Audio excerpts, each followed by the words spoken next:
thank you very much for all showing up. Must be a heck of a dead day in town. But I appreciate it. It's been a really weird time for these kind of events, because when I show up, I never know who's going to show up or what's going to show up, in case they just send their pets instead of themselves.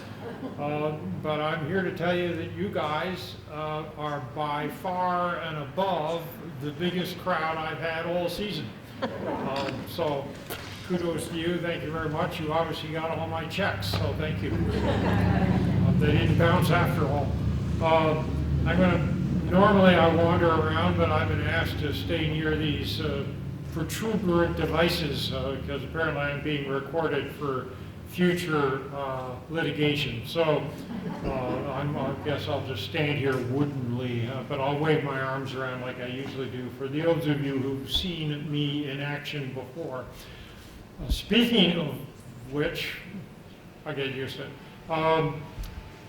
This number 32, I say that with hesitancy because I'm trying to remember. I've lost all track of the titles of the books I've written.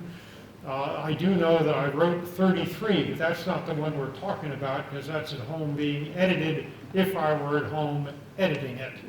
But I'm not, so I'm goofing off. Thank you for that opportunity.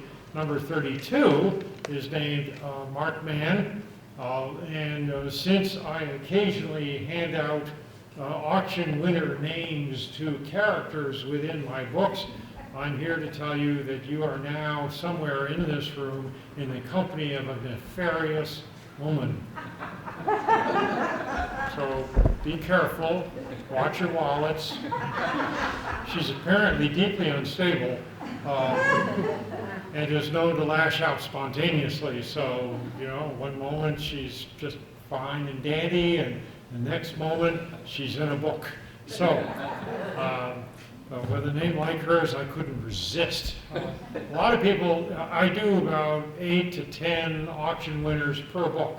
And I've been doing this for so many years now, I've lost complete track of who's on first and what's on second. And a lot of them come up and say, "Hi, I'm Bob. I'm one of the characters in your latest book." And I look at them and I smile. I try to smile, and my brain is going, Bob. I have no clue who you are, but I'll smile, and I usually go, you know, in the autograph, what a character, you know. But this time, when I got this name, I just went, "Jesus, this is the best name I've ever had." So having said all of that, of course, I won't out this individual because nobody knows who I'm talking about. What is this?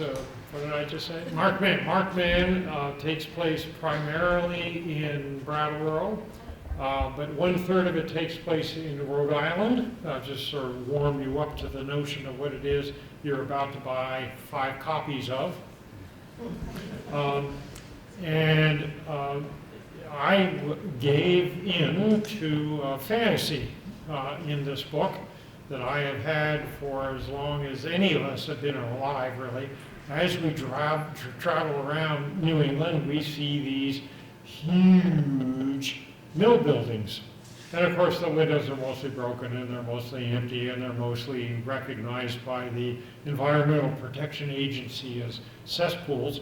But they are, in fact, our towns. And Bellows Falls is a perfect example of a town that's completely glutted with these monstrosities that no one can do anything with. Well, all my life I've been driving by these things thinking to myself, God, wouldn't it be fun to own, a building with that much square footage that you could just sort of goof around in.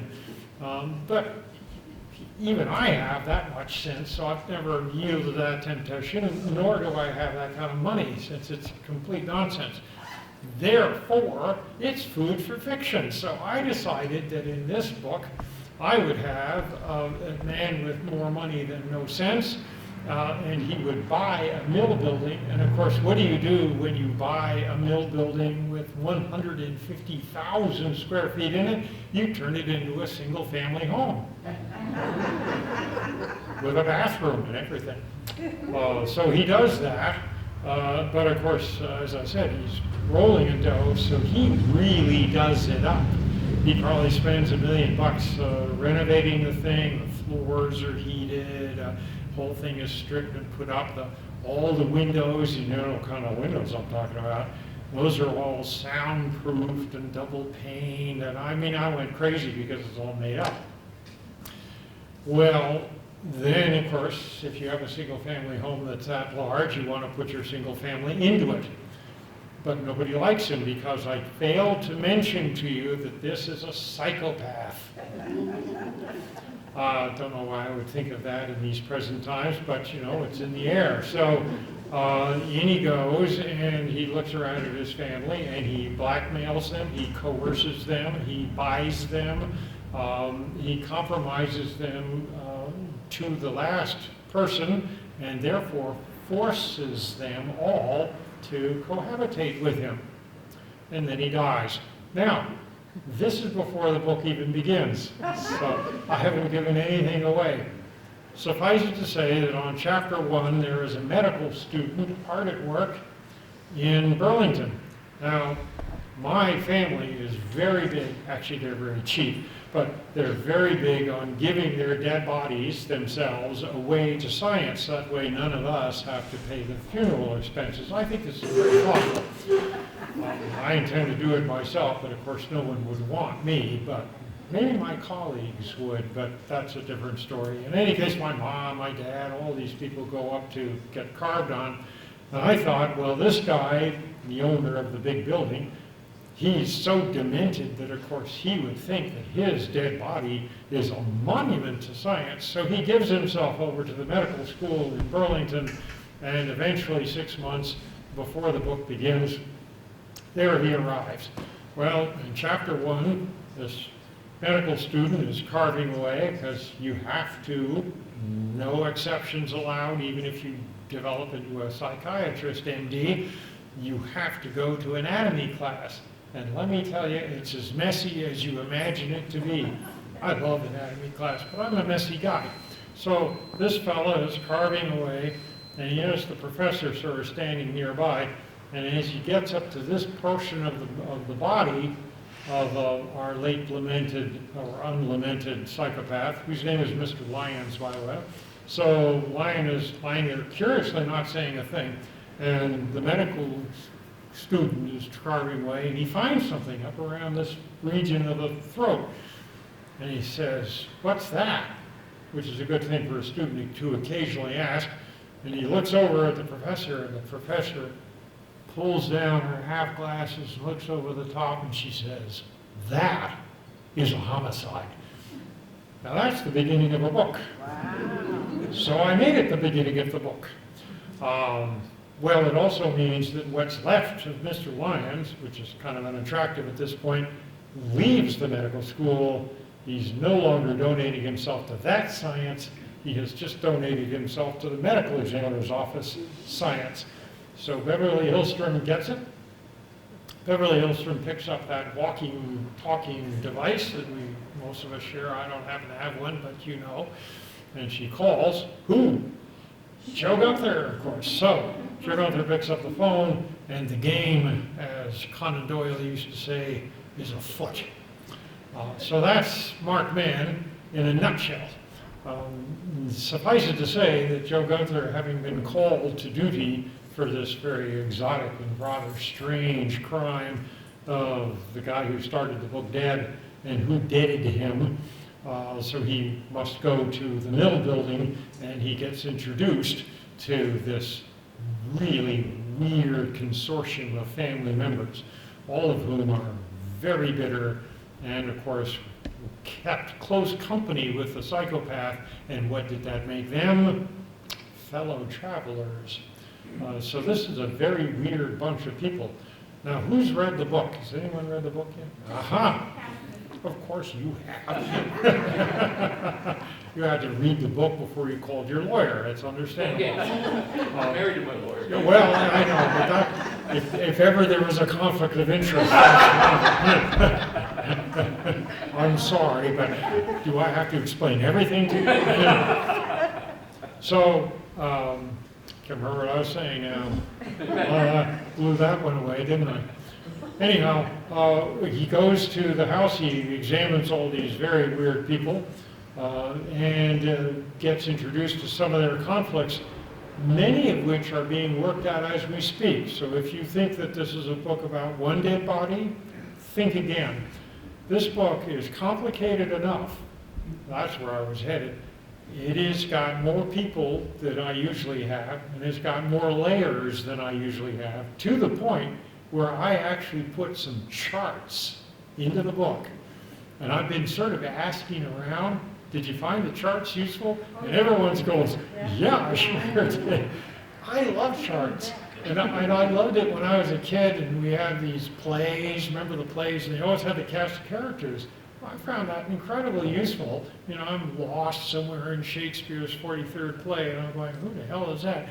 And I go back to page 1, and there's the list, and Petruchio, of course, you know, runs right off the tongue. So I didn't put a list of characters. My publisher won't let me do maps and list of names, but he did allow for these charts. So thank goodness for all of us is all I can say, because even I was getting confused, and that's why the charts ended up in there. So I'm fairly pleased with the book. And indeed, I'll just run my own flag up the flagpole for this one instance. The reviews, there are these professional organizations and magazines and whatnot called things that no one ever remembers, like Publishers Weekly and Kirkus Reviews and places like that. But bookstores and libraries and others who order books pay attention to these early reviews because they want to find out what's cooking out there in the marketplace.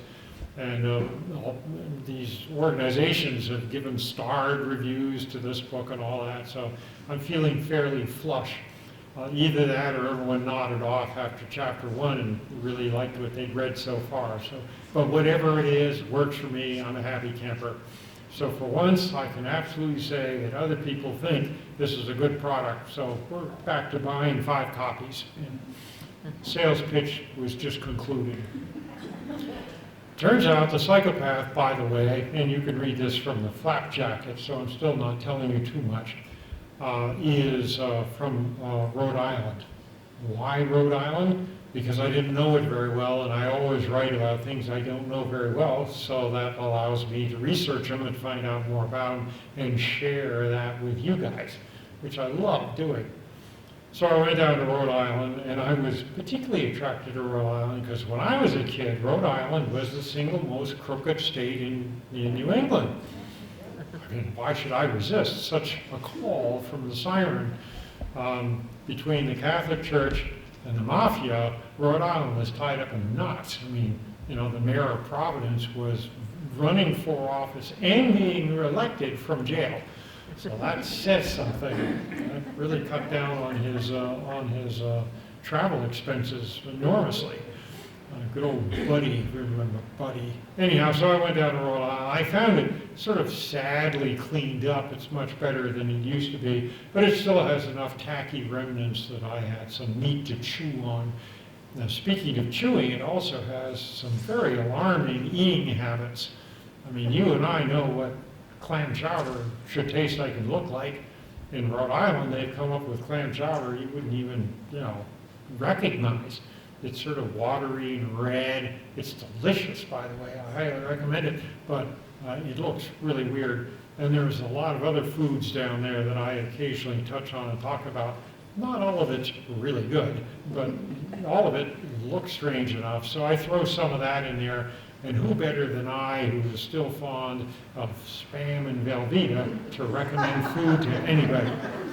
I've always thought that when I finish my career and we're done with Joe Gunther and you guys are sick and tired of buying these books and I'm unemployed and sitting by the side of the road, I'm going to pull out of my hat my ultimate rabbit, which is the Joe Gunther cookbook. And then I'm going to really make some serious money. Okay.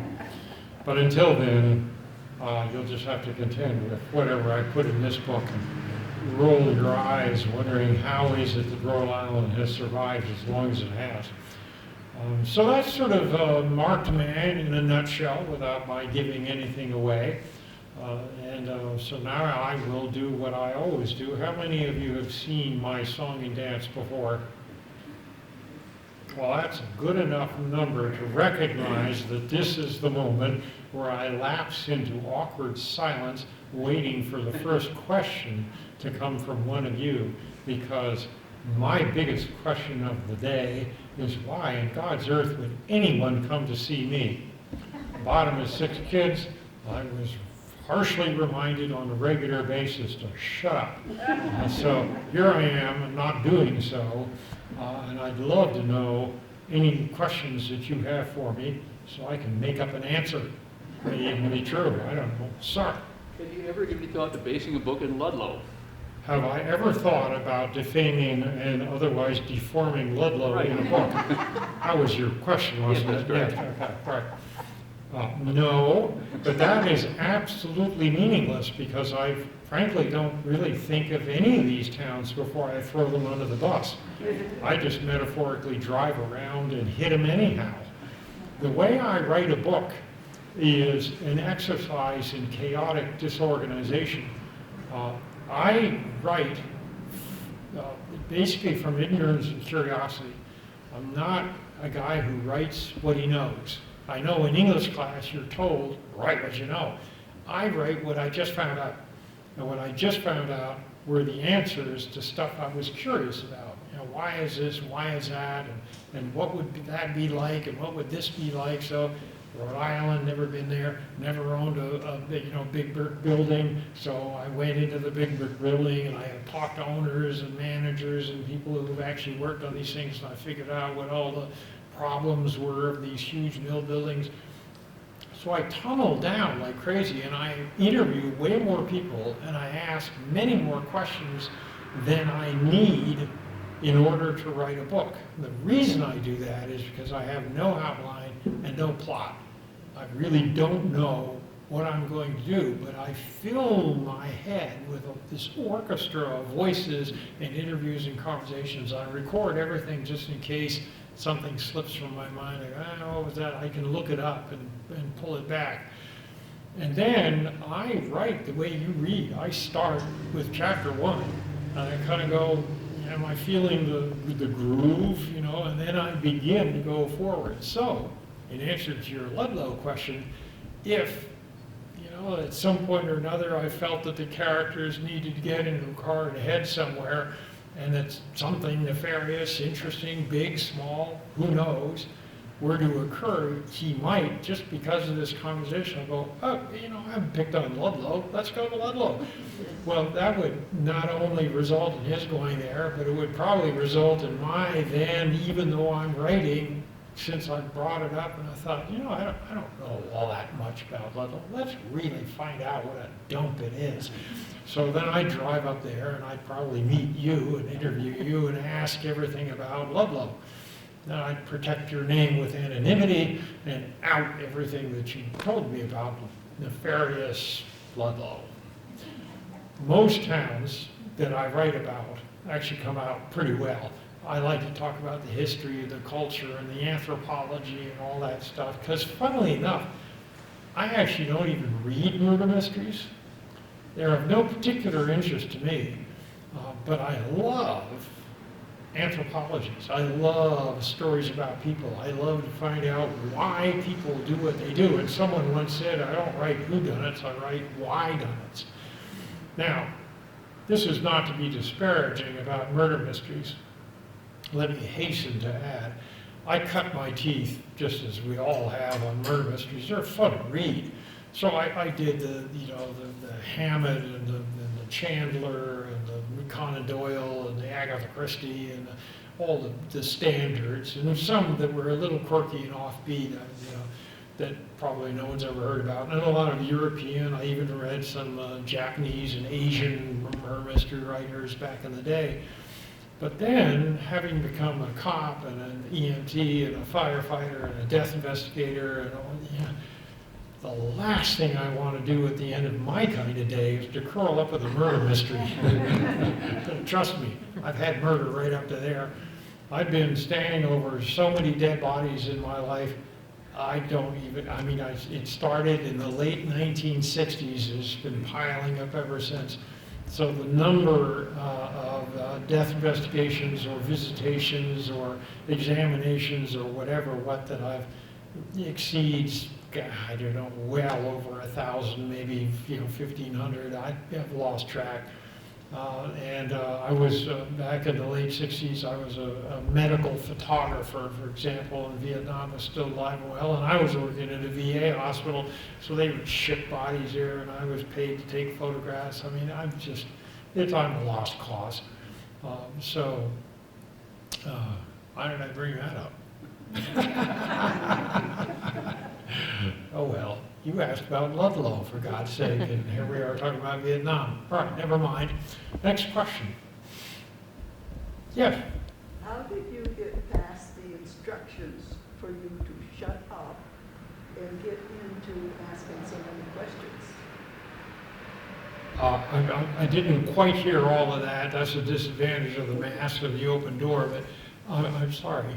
How did you get past your instructions when you were younger to shut up? Oh. And then get on to being able to ask so many questions? Yeah, well, I left home at 14, so that's very helpful. Yeah. Well, still, it sticks with you. Yeah, no, it was, I come from one of the all-time quirky families. Like I said, there were 6 kids, I'm the youngest. Both parents are now dead, but each one of them lived to be 99. We couldn't get rid of them. I mean, they were just there all the time. 2 very forceful human beings. My father was so restless, we thought he had a criminal record. He just moved and moved and moved. I was born on a farm in New York State, but I wasn't 1 year old before we were in Canada. And then he would go to New York, and then he'd go to South America, and then he'd go to Europe. I mean, this guy, when he left town, he wasn't fooling. He, at one point, we're all sitting around the table, sort of wondering what the old man's going to pull out of his hat next. And he said, never quit, always get fired. And we went, oh great, we're going to move again. And sure enough, it was time to pack. So that resulted in a variety of curious things in my head. One was that you pack light and you don't carry too many material objects. So what do you do when you move into a new environment, but it's such a new environment, it's a new culture, it's a new language, it's new all sorts of stuff. I've always looked this way. I'm not an imposing looking guy, and I used to be short. So talk about someone who had a big X written on his forehead, beat here. I was the target whenever I entered a place because I was the new guy. And one defense mechanism I came up with, it wasn't foolproof, but you do what you can, was I developed a gift of the gab, as my mother phrased it, and I just throw words at people in tall tales. They don't know where I came from, so I made up a lot of stuff to make myself sound interesting. So, they're not going to knock you into unconsciousness if you have an interesting thing to say. So that's how I survived, more or less, kind of, sort of, in some of these more harsh environments. And then, of course, within 5 minutes, I'm going to be leaving anyhow because my old man's going to get another job somewhere. So it allowed for a certain impermanence. It allowed for a certain fast movement on my part. It allowed for a lack of material objects. So what I had were these stories. What I had was this protective mechanism that I developed at a fairly early age, because all this started, as I pointed out, before I had got to my first birthday. So as a result, when I came to Vermont in 1980, I moved into a house I've never left. So in effect, I've been in the same house for 40 years. And that was a complete reaction to my upbringing, which was, to say the least, shiftless. So now when I hit Vermont, and I felt myself among kindred spirits. And I looked around and thought to myself, at last I've come to a home. I can't say I'm a native, but I can say that Vermont made a home for me, and the least I could do was pay back. So that was why I did all the EMS and firefighting and law enforcement and all this other stuff that I do, is because I wanted to be part of the solution and not part of the problem. Now, all of these things obviously have got to reward yourself in order to keep your engines running. We do what we do happiest when we get something that we can put inside our pockets, okay? And it's usually spiritual or emotional or physical, or even it pays well. I don't know what it might be. But in my case, it was definitely psychological and emotional. It made me feel like, for the first time in my life, I could belong somewhere if I earned it. So I set out to earn it. So I was the most committed firefighter, EMT. I mean, it was sort of like you can't get rid of the guy. You just, people used to say, what are you, sleeping at the firehouse? And it was the usual all-volunteer squad, but I only lived less than a mile away, so anytime the siren went off, I went off. People who lived with me or married me never set eyes on me. So it was a little overreactive on my part, but it allowed me to immerse myself in what I have come to identify as Vermont's way of doing stuff. And I love that. And you guys gave me a home, and I hope you've gotten something in return. And that was the other reason that I decided to make this series of books about my new home. And when people say, where do you get your ideas, and who do you base your folks on and all that, I just say, I wake up in the morning and I look around, because these books are us. Joe Gunther is us. You should be able to recognize these people. Even a cranky guy like Willie Kunkel, I'm here to tell him my daughter tells me I'm Willie Kunkel. Which is not a nice thing, but it's accurate.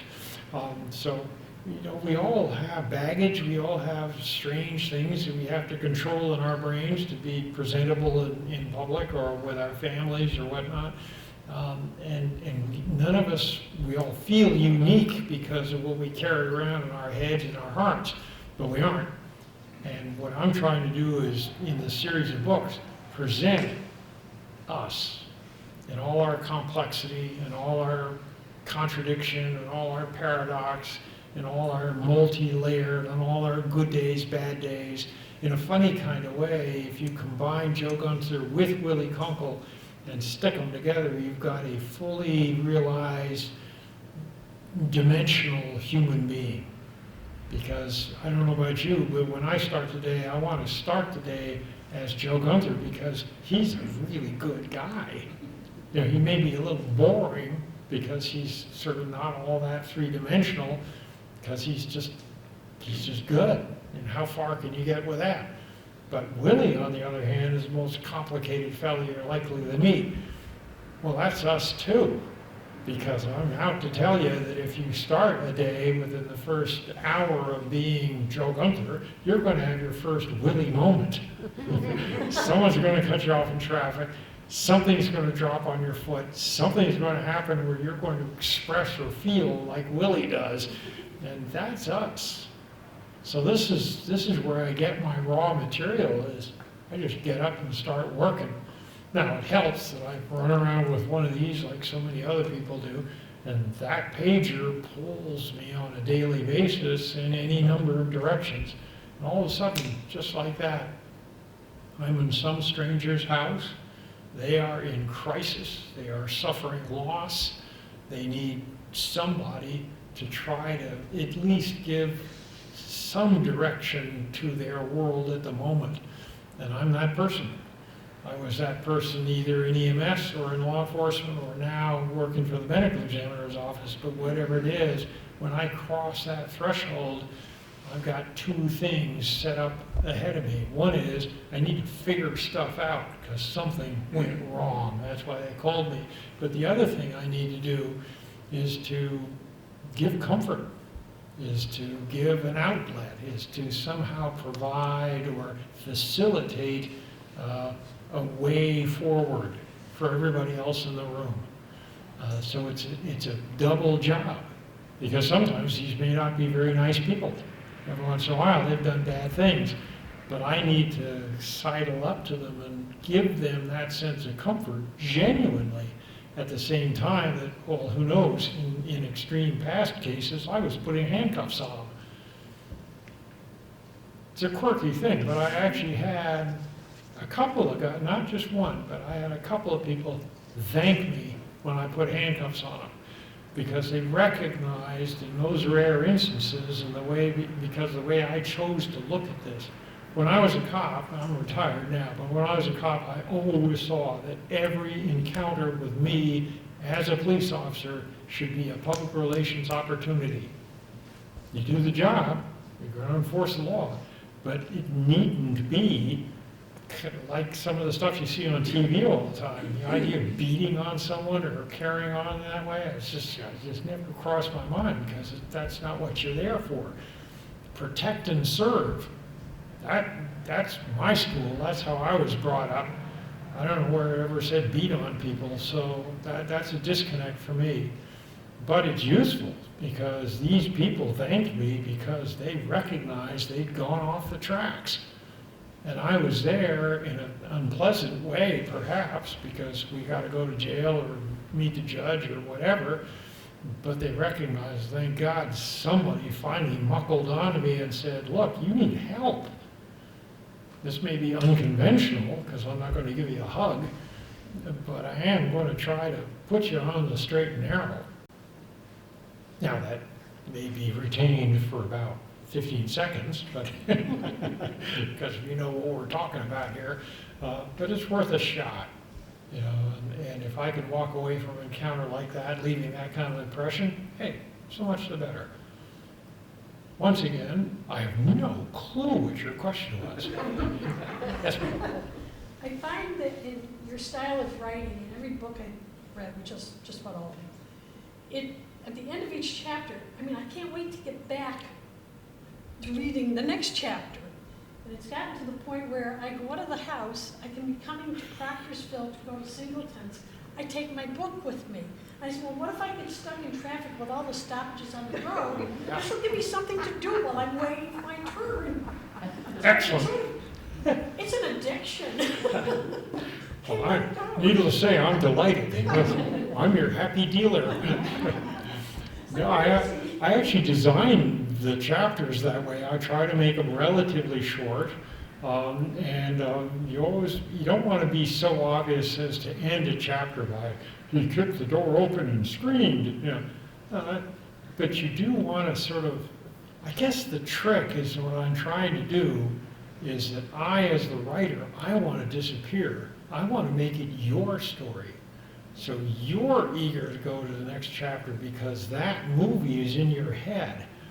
And it was your creativity and your imagination that made it into that movie. I just sort of gave you the script.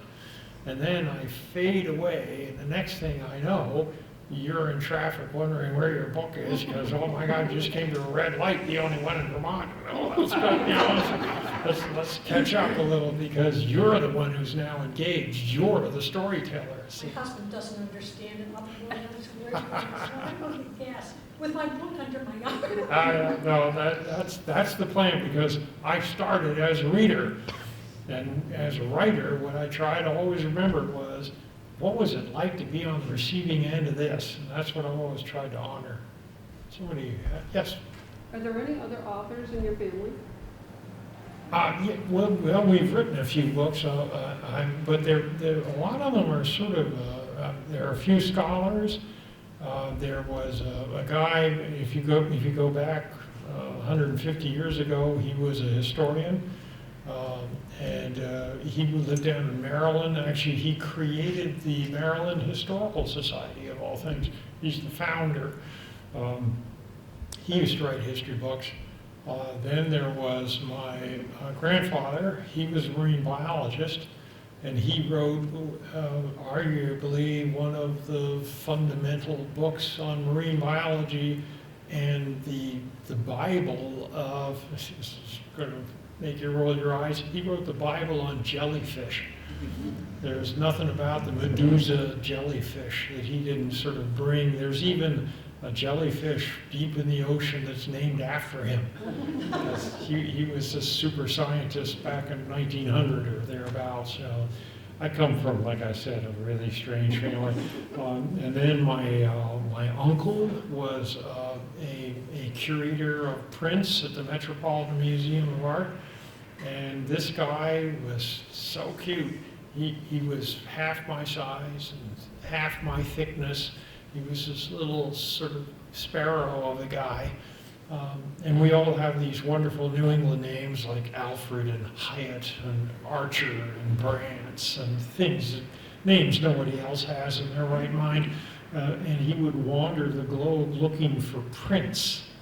And by prints, I mean like the labels on bottles or advertisements that you might find. And he had a way of recognizing the historical influence and importance of these things.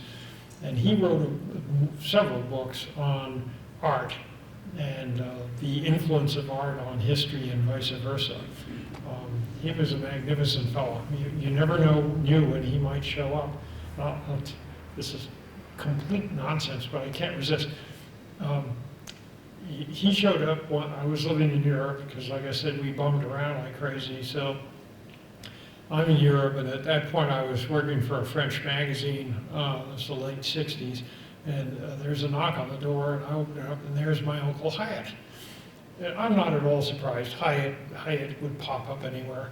And he has a rucksack on his back because that's how he traveled, very light.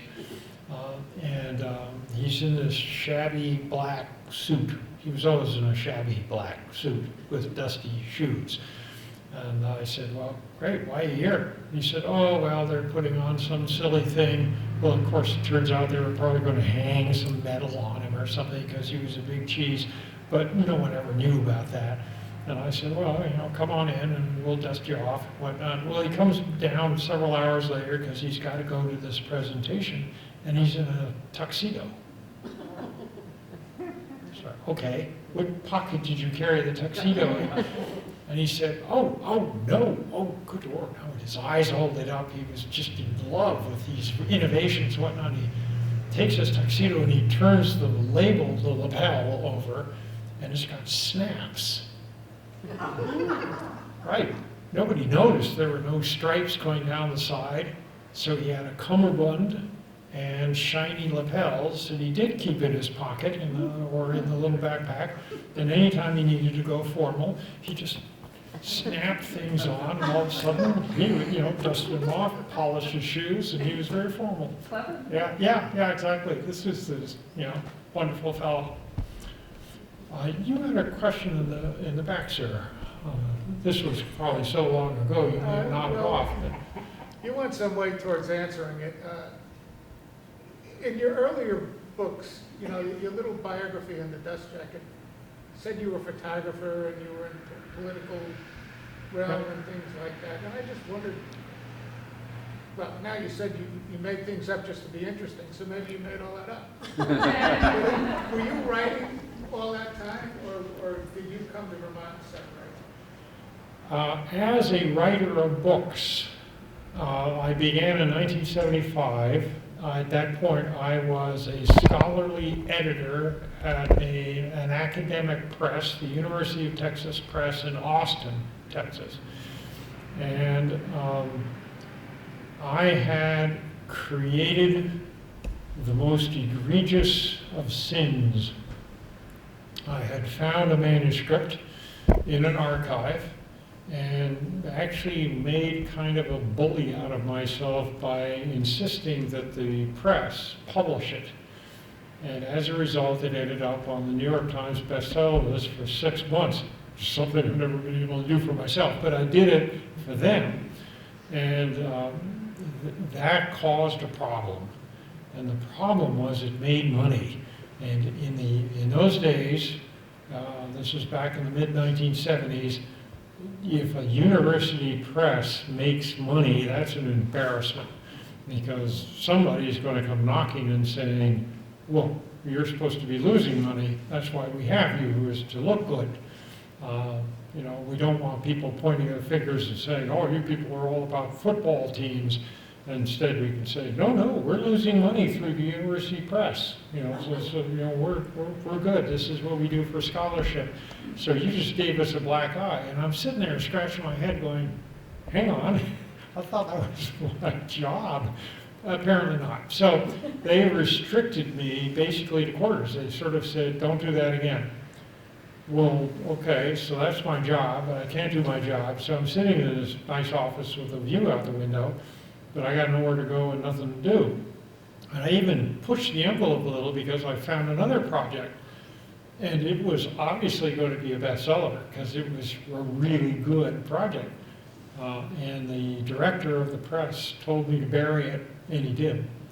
So at that point, I kind of went, okay, I got the message. Actually, I got two messages. The first message was, well, what the heck, if they're going to pay me to do nothing, well, then I'm going to do something. And I began to write books. Curiously enough, the very first book was a murder mystery featuring the director as the first victim. But I never got published, but it felt good, let's put it that way. And then I wrote all sorts of stories just to try out my chops. This was back in the typewriter days, you know, I'm just goofing. Actually, I mentioned typewriter, but the very first books were handwritten on just notebooks. And that's how I killed my time. And I didn't hide anything, you know. They'd come walking into the office and they'd say, so what are you doing? I said, I'm writing a book, you know. Give me something to do and I'll do that. But in the meantime, oh, no, that's fine. So that's what I did. Because the other lesson that I learned is, you know what? If this is full-time employment with all the benefits and retirement and the golden parachute and all that stuff, I don't think I want to work for people like this anymore. So I quit. And that was 1978, and I've never worked full-time for anybody ever again. So a lot of my jobs, including, funnily enough, because people don't think along these lines, law enforcement, you can actually work for law enforcement as a contractor. You don't need to do, you know, so a guy like me could cross the threshold and say, look, I go to the academy, I get trained, I get all that, that's on you. I'll charge you an hourly wage. You don't need to pay me benefits, you don't need to pay me medical, vacation, disability, nothing. If I show up, you pay me for each hour. If I don't show up, you don't pay me. And it's astonishing how many people go, well, that sounds really good. You're hired. Because they can fire me. And they read that fine print, they figure it out. So it's totally incumbent on me to do a good job and to make them want to have me around.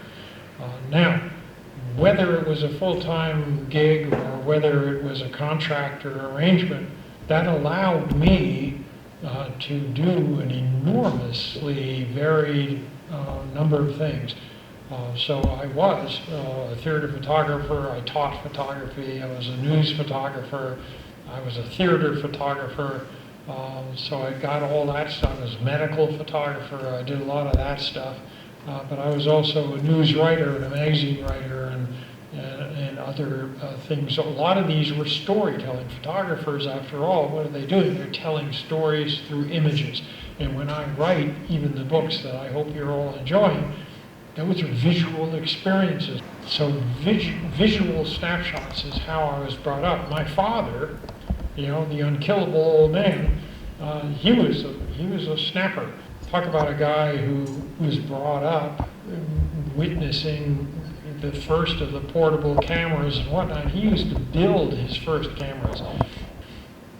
And that was sort of the heritage, and as you gather from my telling you a little bit about my family history, the visual arts and that kind of stuff has always been in the background. When we look at New England sociologically, you get like Lawrence and places in Massachusetts like that where you get people who worked in factories by the hundreds of thousands. And so that's one group. And another group are the people with those impossible long last names, you know, T. Harrington, Worthington, the 43rd. And those are the guys who own all the islands off the coast of Maine and who own all the people who work at the factories in Lowell and Lawrence.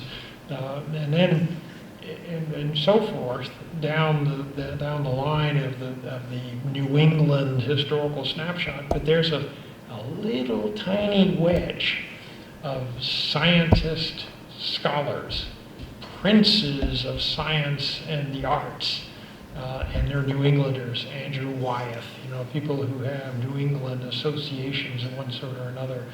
And that's where my family fits. We come from that little tiny, strange, pie-shaped wedge. So whatever I may have done, and I've done a dozen different things professionally, getting the story across was always paramount to me. But the segue from written word to visual, to answer your question, which for once I did not forget, is that I recognize that I've always been a harsh editor of my own stuff. I recognize that while I was a good photographer, I would never be a great photographer. And it's not that my ego needed to be called great, it's that I needed to recognize that my product was good, really good. You know, and that's somewhere where you do want people to see you sweat because they go, that's really good sweat. So I began to think, well, is there another means of expression I can employ? And what I discovered, of course, was residing in the child who had gone to Canada and Europe and South America and whose mother was born in Argentina. It was language. All these words in my head, some of them in different languages, some of them in our shared language, and the manipulation of that language into eloquence and imagery. And I thought to myself, holy smokes, I speak, my primary language is English. And it is one of the broadest, deepest, most nuanced languages on the face of the earth.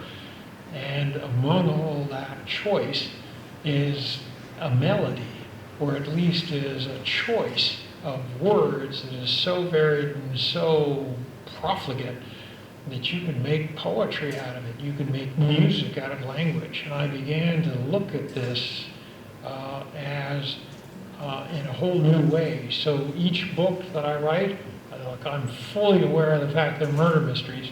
And I have, people who run the town dump who come up to me and say, well, I really liked that last scene. Chase scene was great. Cool, great. I have other people come to me and say, God, that was wicked good writing. I go, that's even better. Because if I can tell you an entertaining story, but every once in a while make you pause and go, wow, what a nice description of a snowstorm.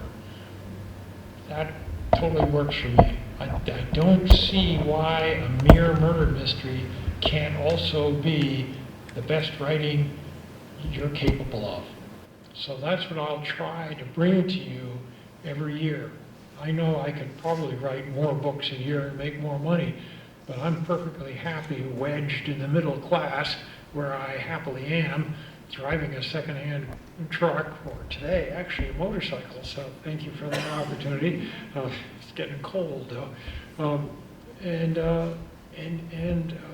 See if I can't do a little bit more than just a whodunit with a car chase and a good guy and a bad guy, but maybe I can talk about us and Vermont and the weather and the culture and social anthropology and all these other things that fill my head. And I don't want to stand on a soapbox like I'm doing right now and wave my finger and go on and on and on ad nauseum. But if you can enjoy yourself like you were doing in traffic, just because it's a wicked good story, but at the same time you're learning some stuff that I just learned, then that's a pretty happy marriage, seems to me. Yes? I think I got one short story of yours off Amazon. Do you write other do you publish other? Well, I have written several short stories, but for quirky reasons and in quirky outlets. Um, my wife is the marketer, she does a lot of the hardware and all this stuff, which is great because it allows me more time to write. Given that I still wear a pager and I'll divide a lot of my time on, doing field work. But so the reason I think that you picked up on the existence of a short story is because she had a lot to do with getting that noticed and placed. But I've always written a short story now and then, sometimes almost under protest, because I'm a book writer. A short story is very compressed and very restrictive, which makes it a very good exercise. If people come to me and say, well, I don't write books, I write poetry or short stories, I'm always very encouraging of that, because those formats force you to pay attention to every single word you employ. They have meaning. No room for fat, no room for filler. It's got to work. And so every once in a while I'll do a short story just because of the challenge. Years ago, for example, I was told to do a short story. I'll make this up because I can't quite remember what the restraints were, but I think it was something like you could only use 400 words. And it's got to be a whole short story. It's got to have a beginning, middle, and end. It's got to have a good guy and a bad guy. It's got to be crime. And it has to end with the following sentence. And they gave me the sentence. This was a competition out of Burlington. And I thought that was so compelling. I did write that one too. Where these end up, I have no idea. I just send them out they go. People publish them, and I don't pay any attention to them. I've never assembled them all to publish them. And your software changes on your computer, and sometimes you look up and it says, oh, I'm sorry, we can't read this document. And you go, my short story disappeared. I don't know where it went. So I've done maybe half a dozen of those over my life. It's not a compulsion of mine, and I don't know whether I'll ever do another one, but you're right.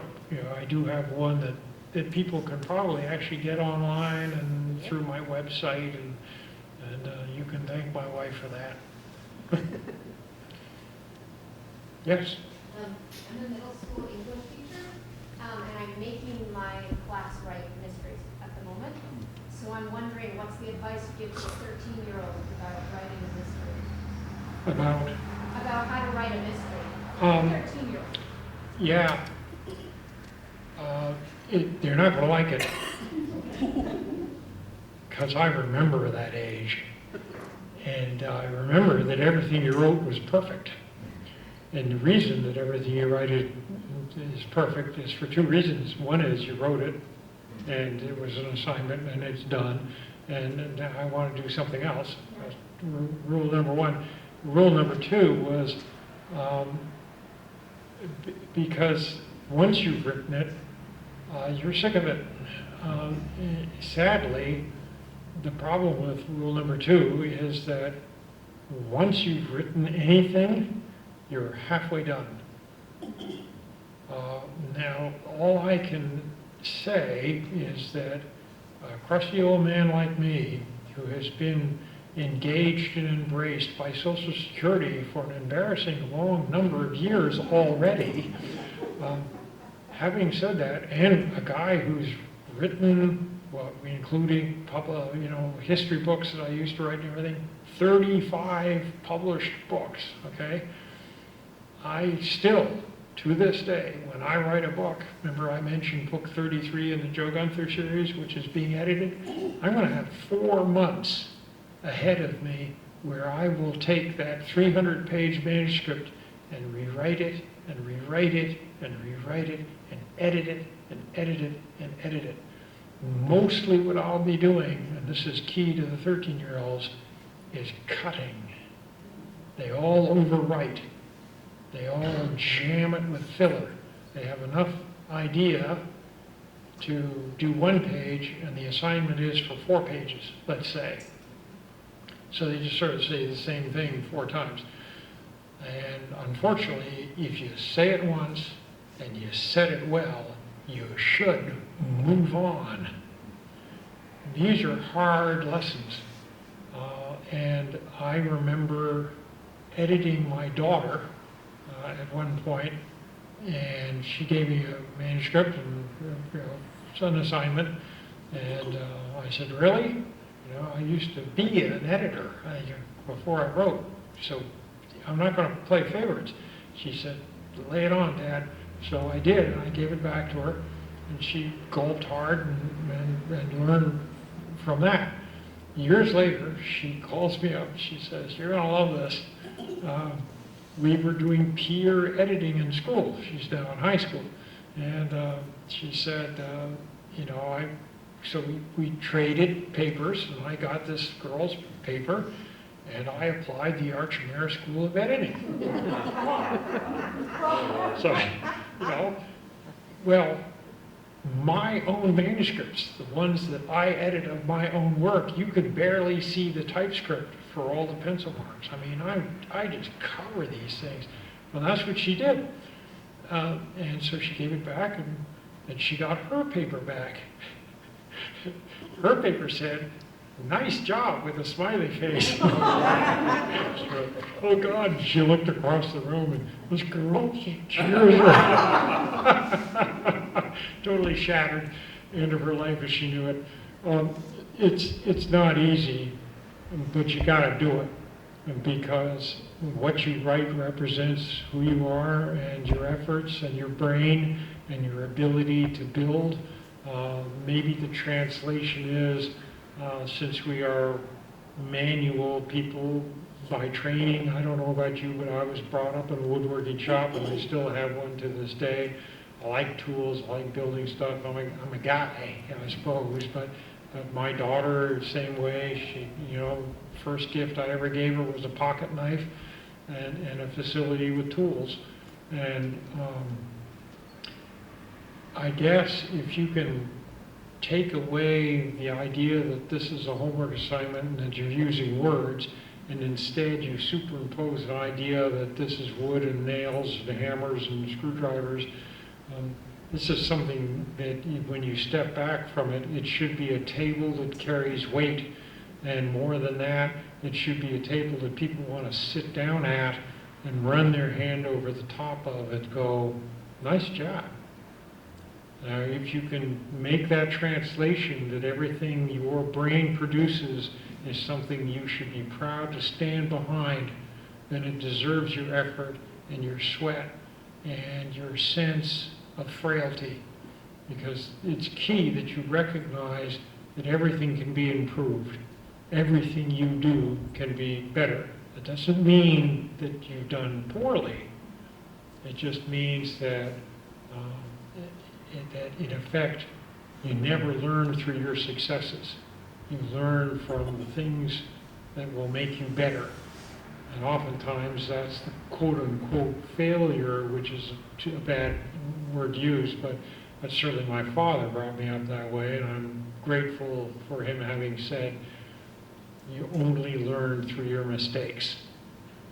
And it's true, to me, viscerally. Anybody can say to me, nice job, smiley face, and what do you walk away with? Nothing. But if someone says, nice job, smiley face, but you might have thought of this, that, or, one part on paragraph 2, I got a little lost. I mean, you don't have to be brutal. But that you'll walk away with better. I got a little pontifical.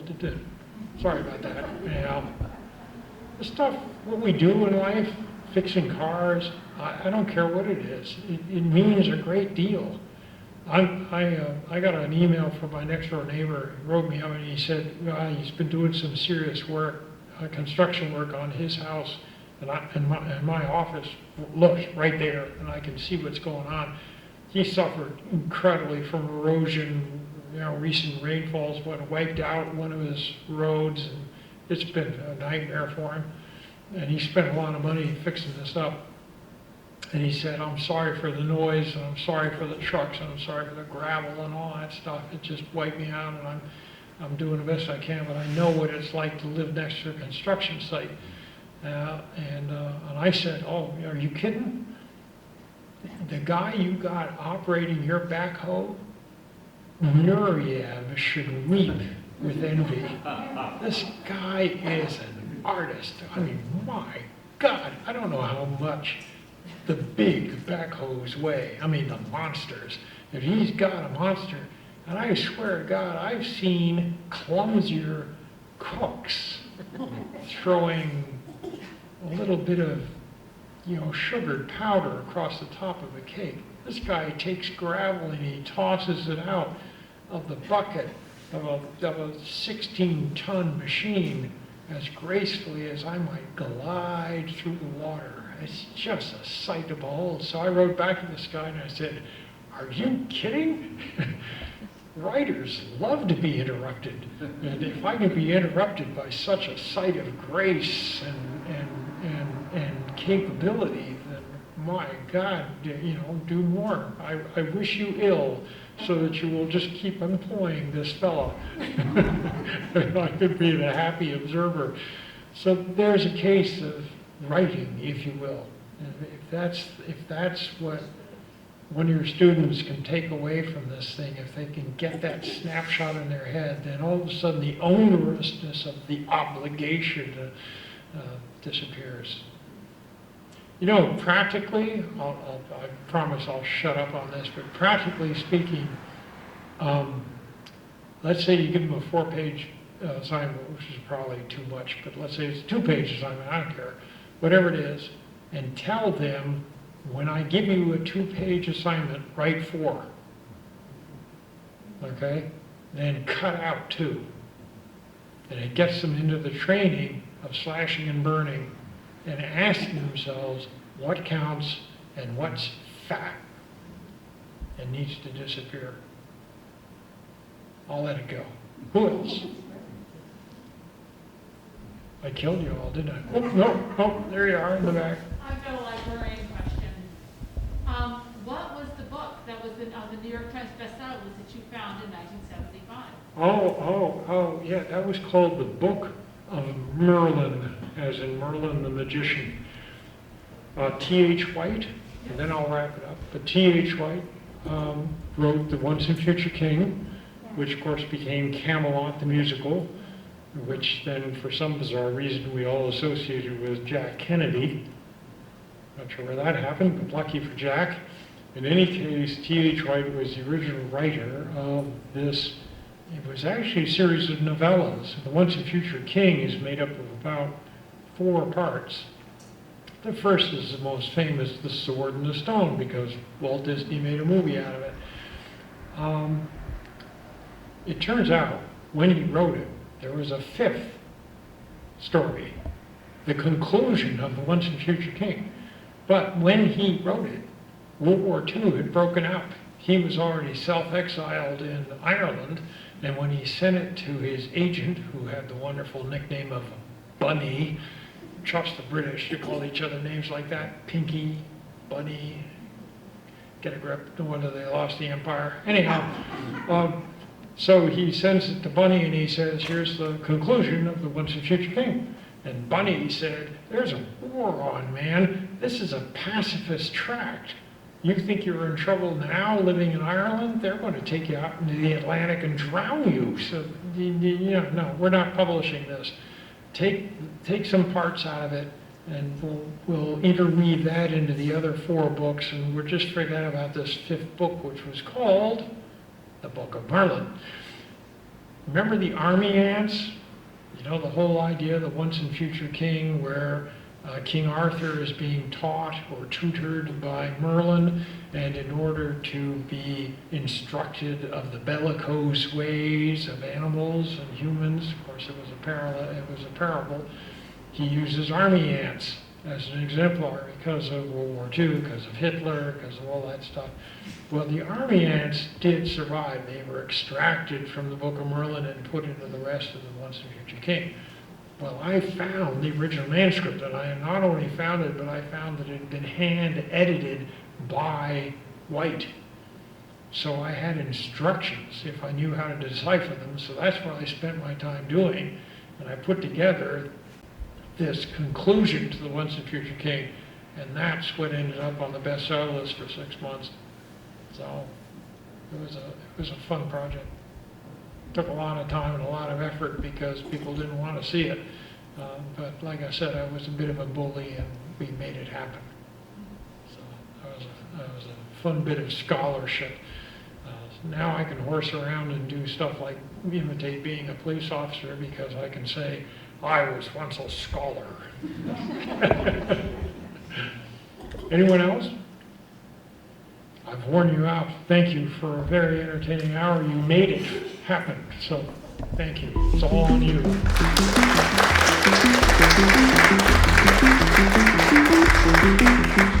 you.